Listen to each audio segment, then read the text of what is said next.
Hey everyone, it's Dr. Donna here, your family business psychologist. I'm about to take you on a journey into the world of family run enterprises. Join me and my guests as we explore the upsides, the downsides, and everything in between of running a successful business with your family.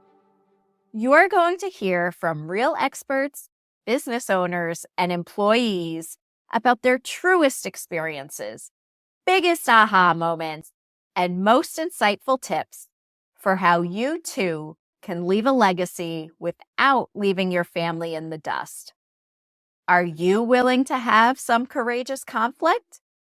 Let's talk.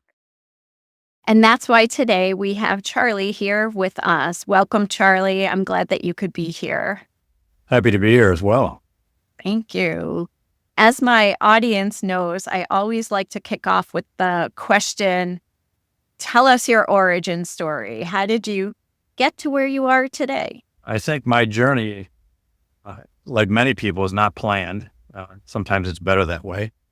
So as I think about how I ended up where I am today and the work that I'm doing today, I looked back on my career trying to determine how I would share my knowledge and experience to hopefully help others who might be interested.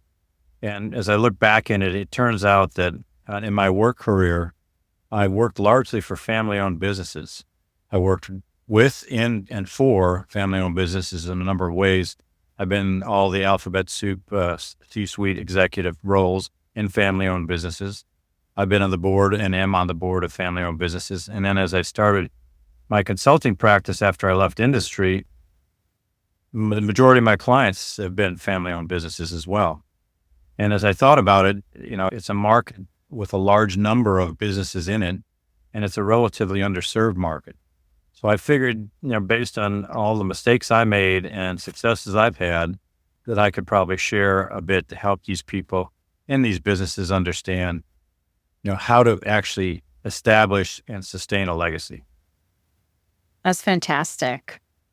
What are some ways that you have helped them sustain a legacy? Well, there's a number of areas that relate to the challenges.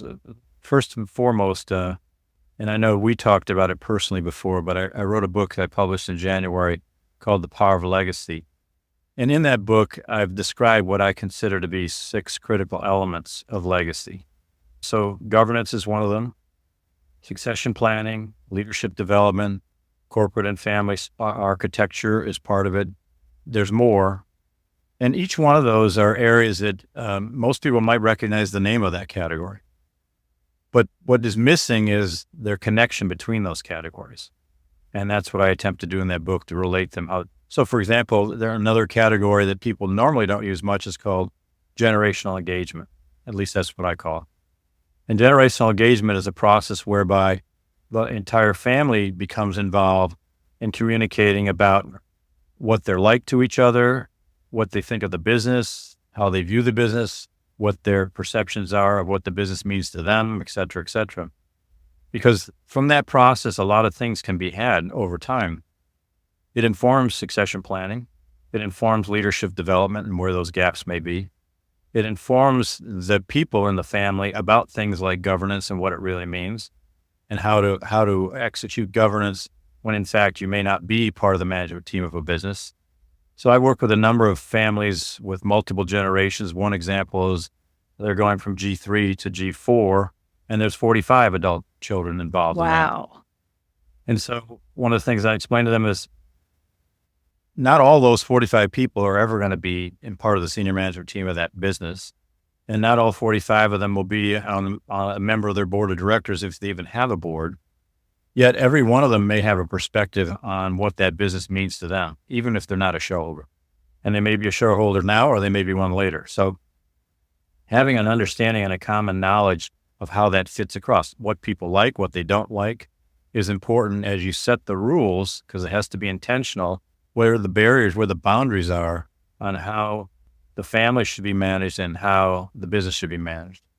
And from that, the basic structure that I use to talk to people about is the family governance and the business governance, both of which have to exist. They intersect at some point, but they're not one and the same. And the generational engagement also helps people understand what they think about that and where they might want their role to be or not be in that process.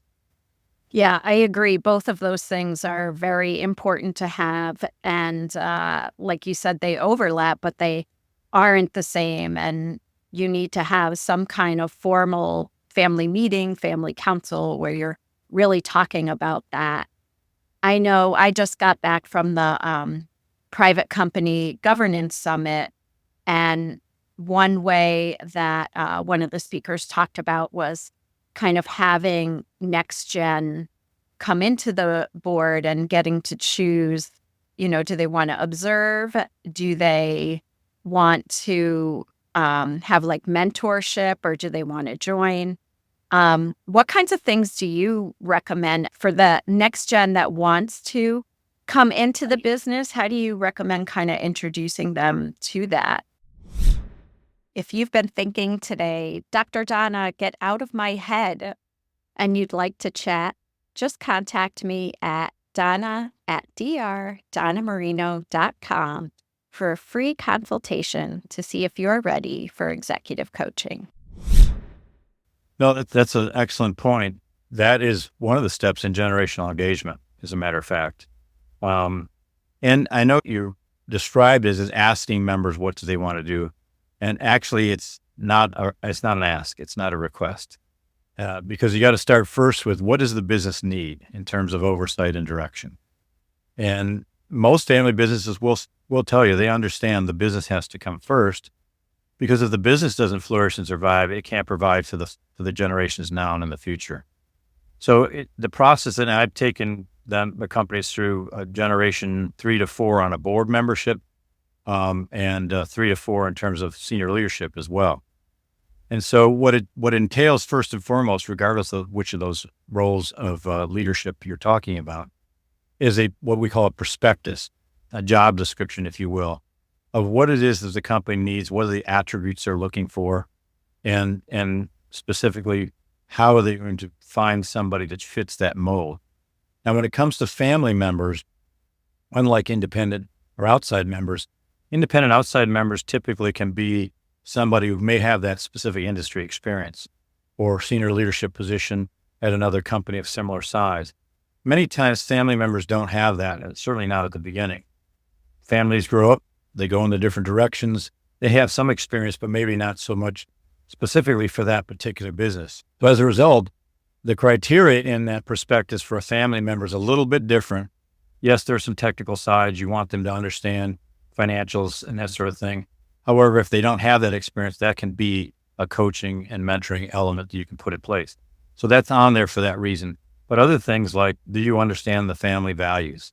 Do you see where the family values fit into the business? Can you agree and disagree with family members and move on, kind of thing? Maybe there's not the exact words.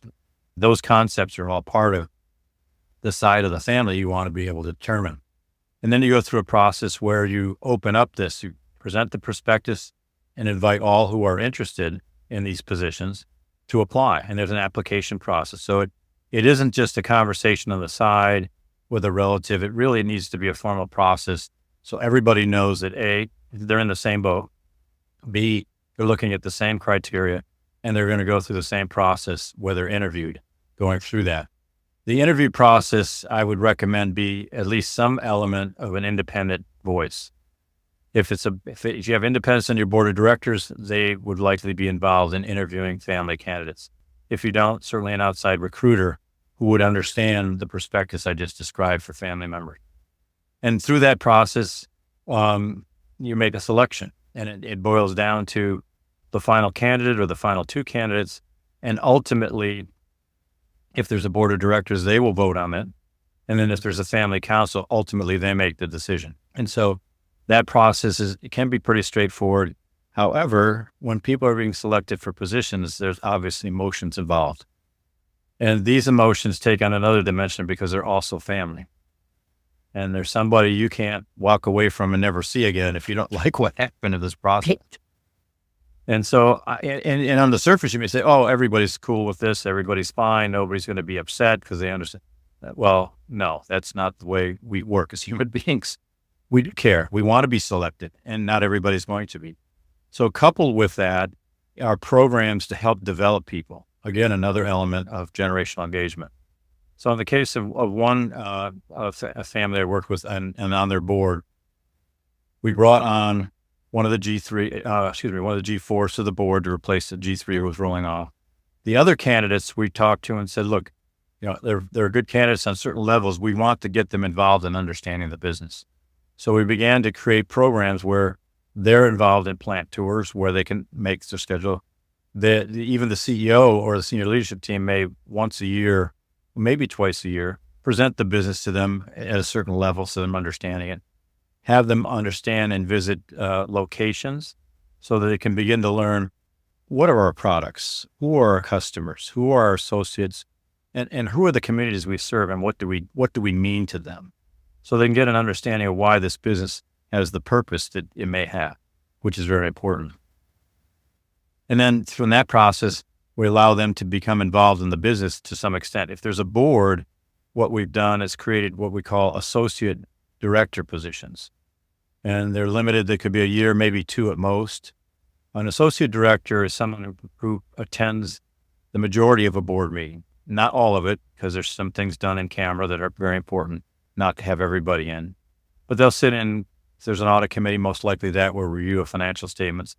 They'll hopefully be able to see and sit in on the strategy document reviews and things like that, and any other significant decision-making process to see how it works.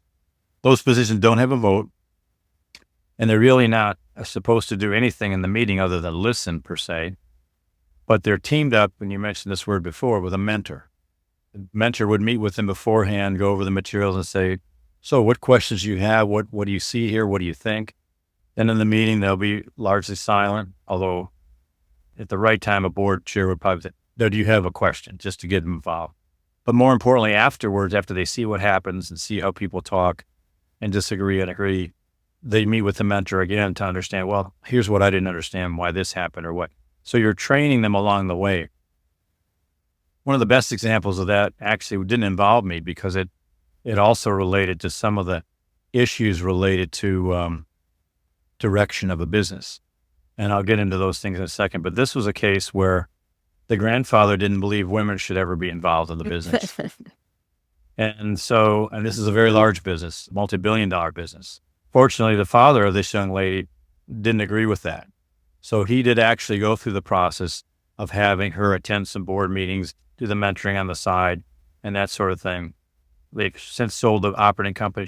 Right now she's the director of their entire family foundation. So clearly she had the skills and ability and leadership. But her father brought her along. But she made a comment to me once when I was talking to her about something else. When she was 33 years old, she goes, I'm 33 years old. I mean, my grandfather still sees me as a little girl sitting on his knee at Christmas time. Yep.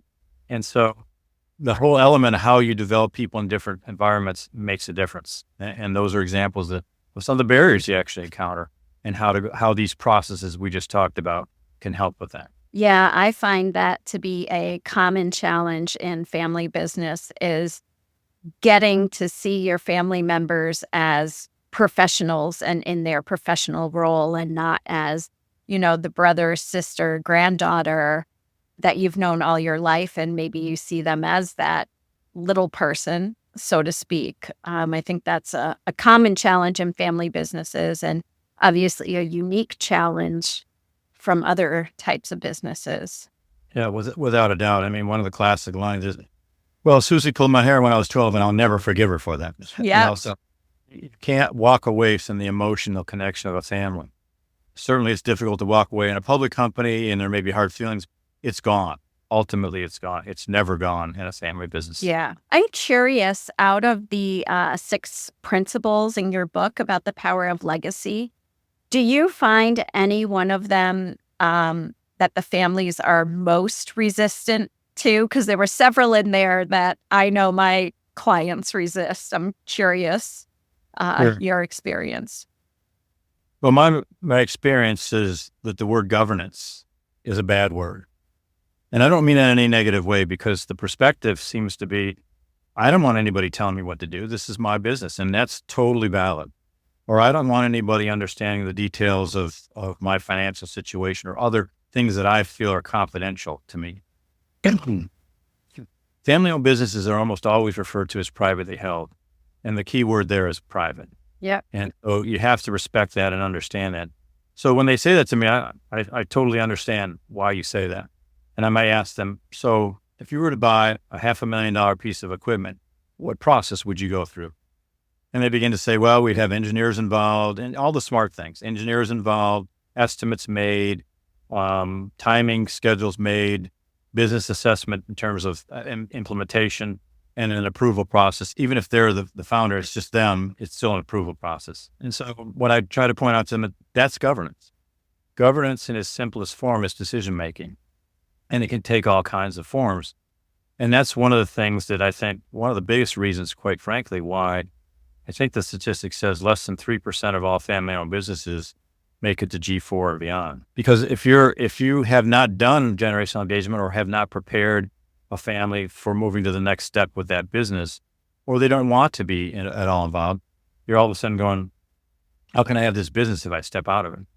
I lose control, et cetera. So the concept of how to construct governance can take many forms, even if you are stepping out of a business and letting the business go on with professional management. Because at the end of the day, the shareholders have the ultimate decision.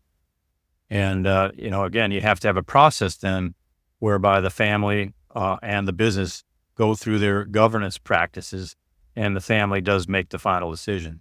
And that's not always easy to see. So if I have a professional CEO running my family business, I have to make sure there's a process where I'm meeting with that person, whether that's through the board of directors or directly on a regular basis.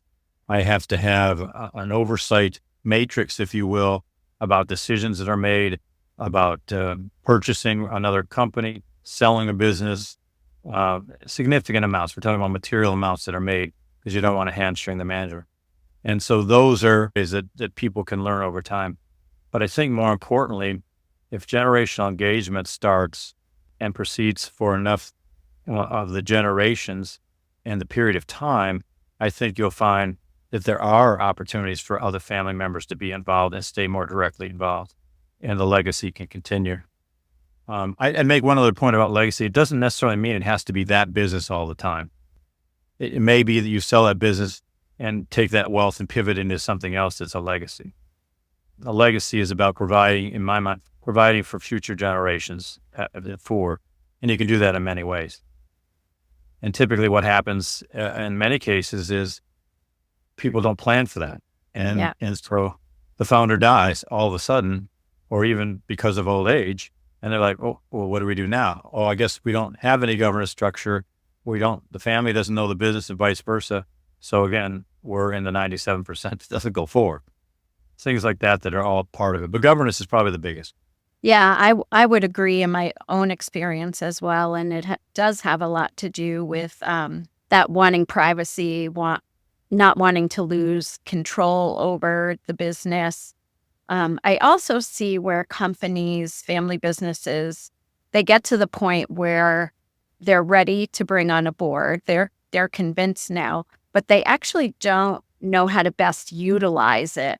And that's a place where they could really use some help with consultants or coaching.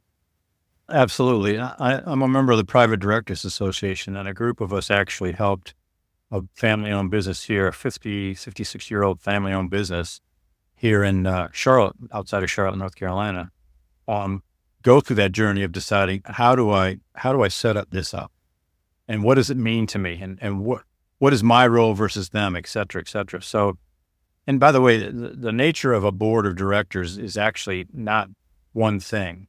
It evolves over time. It's part of a journey as well. So in this particular case that I mentioned, helping them understand what an advisory board is versus what's called a fiduciary board. An advisory board is one that doesn't vote yes or no on the decisions of the business. They listen to them and they offer advice, but it's not their responsibility to say no or yes to those decisions. And frequently, I think when someone's starting out, understanding how to have an advisory board is the first step. Now, many companies by default have an advisory board. If they think Uncle Joe and Uncle Fred are listening to them all my life, and that's their advisory board, and there's nothing wrong with that. It's just that over time, perspectives have to change.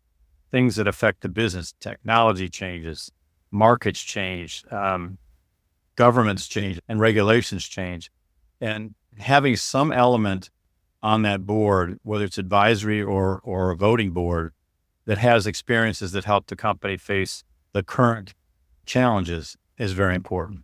Yes, I would agree with you. And yes, a shout out to the Private Directors Association. They are fantastic. I am also a member of them in the Chicago area. And I know one of the things I've been working with, one of the businesses, is this situation of there has been a board, but they really just meet once a year to fulfill state requirements. And now that they've transitioned to third generation, helping them look at how can they really maximize the board. The company is 10 times larger than what it used to be. How can they really use that board to their benefit?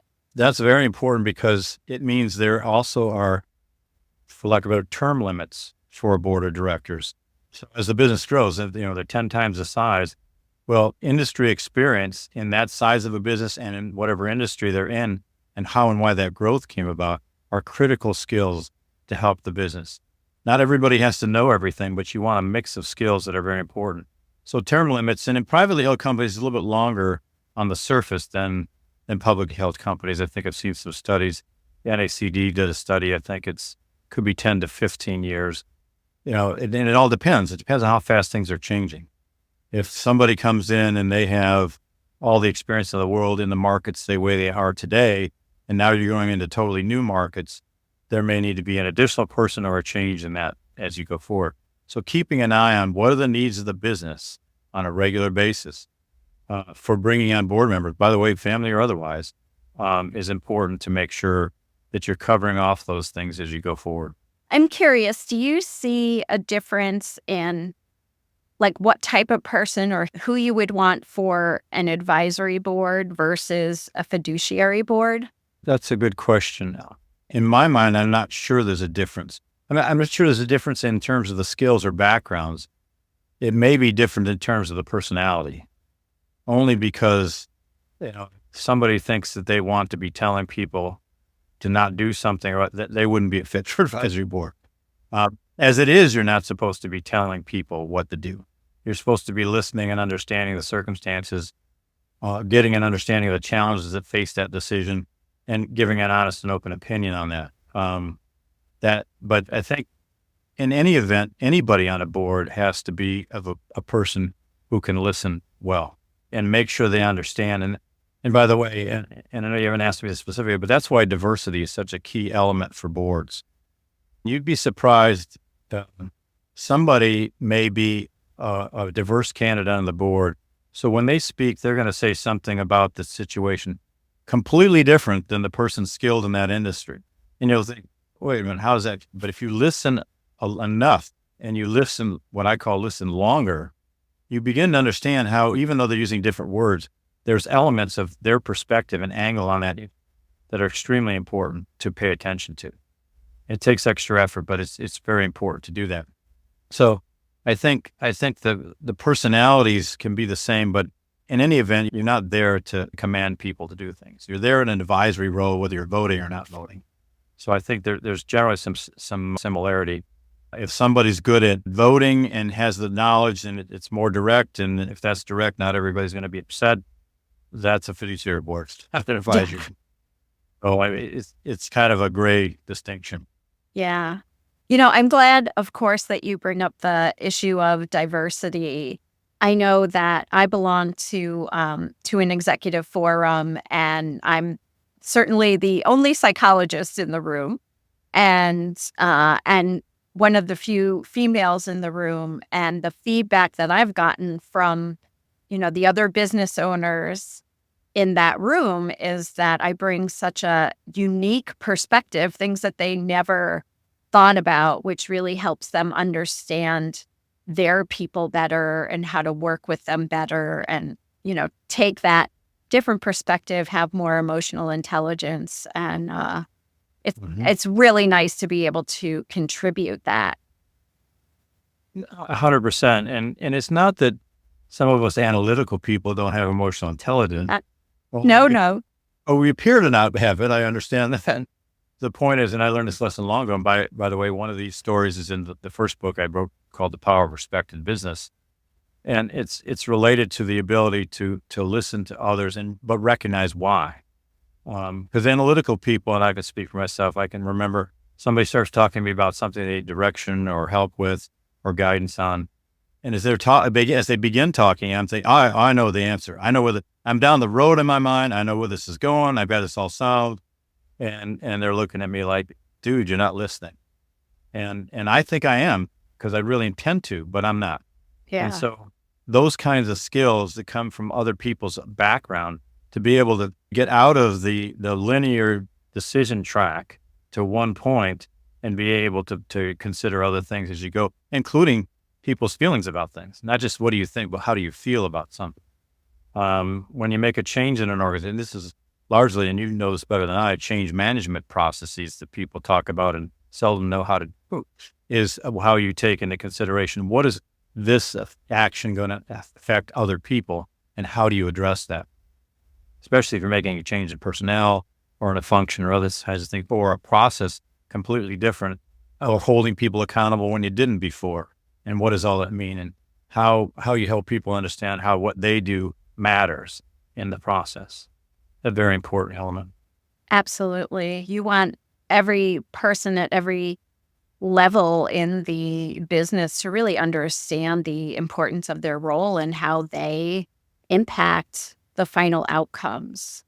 And you want to get their buy-in when you're making those changes. So you really have to look at that people side of the business and how do you convey those messages to them? No, absolutely. And I find if you involve them in that process, they will buy in it because I'm very positive about people. I think 95% of the people, if there's an issue, they're willing to try to help. If they understand that they're being listened to, if they're understanding how they can contribute to it, and then getting recognized for it is all part of that key process. Absolutely. I say all the time that at the end of the day, people really want to feel seen and heard and have a sense of belonging. And that doesn't necessarily mean giving someone their way, right? Or agreeing with them, but it is hearing them out, making sure they felt heard. That could be reflecting back to them what they've said and acknowledging them, and also taking the time to explain if you're not going to go in that direction. And doing those things also helps with the belonging, as well as explaining to people that whether you're on the plant floor or in an administrative seat, you make a difference, right? I can't stress enough how important the people in the plant are, right, when it comes to manufacturing. And that's an attribute you look for in a board member, someone who can recognize and allow others to have a voice, whether you agree or disagree with it. There's a process where people can be heard and they can ask questions about maybe the answer they don't like, but it's not about consensus. It's about being heard and communicating why and how you made a decision. Exactly. Now, as we all know, the title of this podcast is Courageous Conflict. And so I want to ask you, you have a speech, Charlie, Stop the Screaming. And I'd love to hear more about that. What made you decide to even write that? It's interesting because working with family businesses, it's also working with conflict, identifying conflict, understanding in advance what the potential sources are so you can try to mitigate it as you go. But I was talking to a friend of mine who's actually an internationally known family business expert from Germany. And I said to him one day, so what would it have to be for you to say you'd be willing to pay $500,000 and you justify it to the family and to the board? What would be the one thing that would automatically allow you to do that? And I said, you can take some time, call me in a few days. He goes, no, I can tell you right now. I said, what's that? He said, stop the screaming.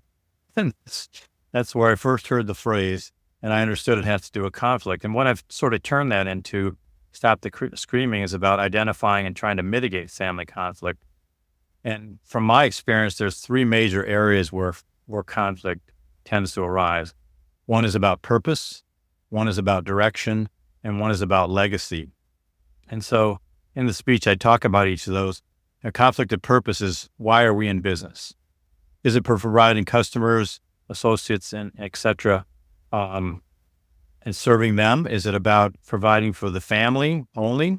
Is it about providing to the benefit of society in general? So you get the picture. Why are we in the business is something that people could disagree about in the family, especially over generations. So that's one of the areas. Understanding of how people feel about the purpose is one of the areas of generational engagement that's so important. The next one would be, the conflict of direction. What steps should we take and what are the risks? And that's basically going to start to talk about strategy and where you're going, but also making sure you get people's input on understanding what are the risks of making these decisions. And direction isn't just about the direction of the business with its markets, et cetera. It can also be about direction of leadership. And I already provided that one story earlier about the woman who was in that family business and later became responsible for the entire family foundation. But initially her grandfather was like, no, this is my 10-year-old granddaughter. This isn't a full-fledged businesswoman running my empire. So those kind of things come up, and there's examples in each of these I give in the speech, and I can go back through that, I guess, a little bit if that makes some sense. But the last one is the conflict of legacy. To what degree does the business provide for future generations? Is it supposed to? Is it not supposed to? And you may find that changes. Some people may say, this is my business. I started it. You guys make it on your own. And by the way, the issue of whether the business is looking forward to future generations can change. It may be sour, and then maybe the next generation is now sour because the first one was, but it can change over time. And again, that's a matter of elements of generational engagement and discussion that can happen. But in terms of direction, the business and eyewear glass area, and the business was started by the father, and then his son and his son's cousin were taking over the business. They produced everything in the United States, and they just decided, this was many, many years ago, that they heard of some strange company in France called Bollé, who we now all know makes unbelievable snow goggles and other things. He said, let's go talk to them about maybe doing some stuff with us. Well, father, he said, you guys are idiots. We should never do that. We only make them here. And he left. He literally stormed out, and for months, never talked to them. And when he started seeing the sales reports starting looking pretty good, he came back. And I'm not laughing at him. I'm just thinking about, because maybe it would have gone the other way for all I know, but the fact is it didn't. But those are the kind of things, without any discussion on the front end, really was what would be better to help determine. But the experience of the father and the son and the cousin to really talk about what were the risks and how are they mitigated, it might have been a smoother transition. Or if it had been a serious risk, it might have been more discovered, as opposed to them saying they're going because they're arguing about it. And you go your way, I'm going my way. I don't care what it is. And so those kind of things are all part of what goes on with why it's important to get past the emotional side of things and try to understand, what's the purpose, what's the direction, and what's the legacy. And it'll change from time to time. And by the way, purpose and legacy inform each other. So it's a complicated mixture along with a healthy dose of emotions. And I see that conflict happening between the generation where, the older generation wants to be respected and valued for what they've built. And they might also be a little set in their ways of how that happened and sticking to it. And the younger generation coming in wants to put their stamp on things and contribute and innovate. And sometimes just there's that conflict about, essentially both people wanting to be valued. Right, 100%. And that's where they have to keep in mind that respect works both ways. Yes. It's not that I have a better idea, so you need to listen to me, or this was my idea to begin with, so you need to listen to me. It's about respect has to work both ways. And that takes more than one conversation. That can't just be a sudden conversation. That's why, again, generational engagement, and I mentioned that a number of times, so I'll kind of describe, that takes place over time. And that, quite frankly, can start when kids are 5, 6 years old. Now, is it an engineer coming and explaining the product to them? No, it's a picnic with the people gathering, even if it's brought in as a reunion from across the country to talk about when I see what each other do. I know who that person is. I see when they get mad about something or not over time. And it may be, there may be 2 such things a year. There may be more in some cases. And ultimately, when they get to the age of majority and they're adults, even though they're still in school in some cases, it becomes the other programs we talked about earlier, where certain presentations about the company or visiting sites that might be local to them and beginning to understand. And then being candidates at some point in time for things like maybe an associate board member or some other form of exposure to the business and what it does and what its challenges are. And that way, the business becomes real to the family. The family members get to know each other. So I'll give another example where if this had been done in advance, an issue could have been averted. So this is a company that's run by 3 brothers and an uncle. So 1 G2 and 3 G3s in this particular case. The uncle was an older gentleman. He was married, but he never had kids. And then all of a sudden later in his life, he had serious health issues. So he immediately said, I want you to buy me out. I want you to buy my equity shares out. All of a sudden. And then at that point in time, the cash that would take would require selling the business. And that, again, wasn't the original purpose or direction before. And so we actually worked it out where it can work over time a little bit and still happen. But generational engagement might have begun an understanding of what people think should happen when. There was no liquidity program put in place for that. And that could have been done if somebody said, well, they're sitting around one day and say, well, by the time we get really old, like 40, what should we do then? Or what should we do if somebody wants to buy out of it? And they could set up the processes then over years so that when this situation occurred and the need of the uncle was such that it wouldn't involve having to sell the business or the turmoil that had. Fortunately, that could have been a knockdown, drag-out argument to begin with. Somebody calling somebody else selfish or what have you. Again, all could have been avoided. In this case, it was avoided enough, but in other cases, it doesn't get avoided. And then instead of ending up in the future, you end up in the courtroom. Yeah. That's a big reason why I started working with family businesses, was just that I have a personal love of family and a high value around family. And it broke me up to see families breaking up over this stuff, and knowing that I could help preserve the family and get them through the conflict, just as I know you have.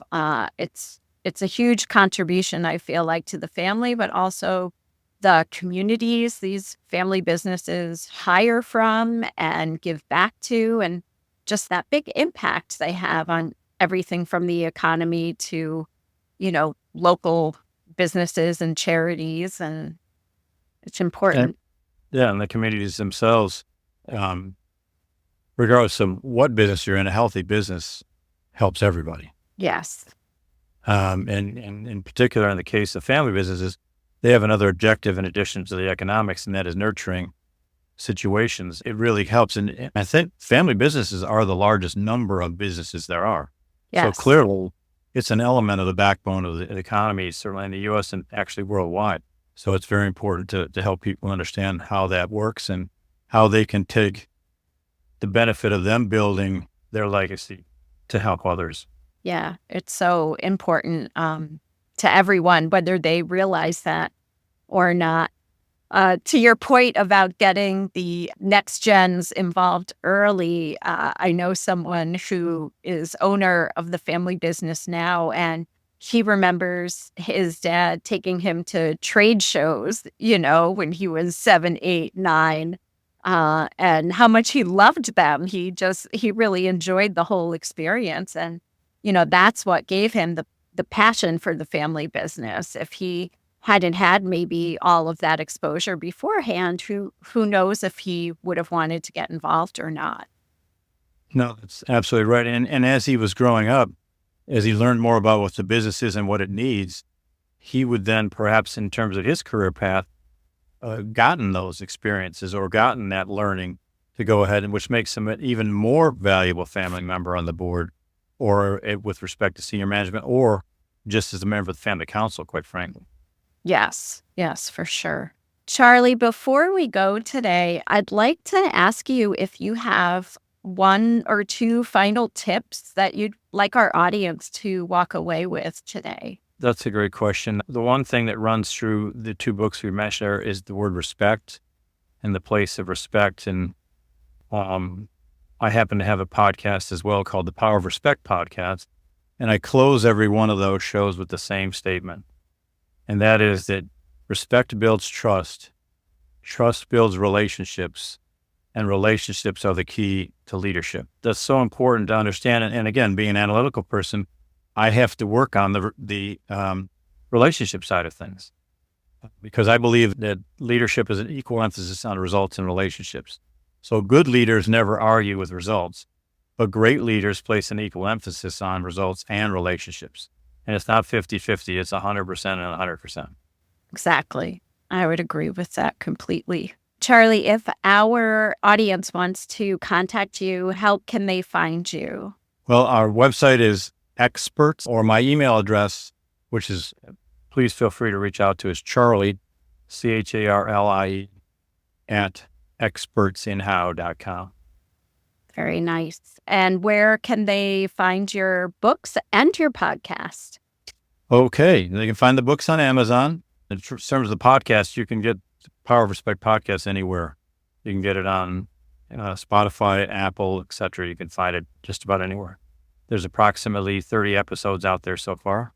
So enjoy. And by the way, if you do end up reading one of my books or listen to the podcast, I'd love your feedback. That's how I get better, is getting feedback no matter what it is. So I really look forward to that. Thank you so much, Charlie, for being here with us today. I think this was really enlightening and helpful to our audience. So thank you. Well, thank you so much. I enjoyed being here. Thank you to everyone for showing up and listening today.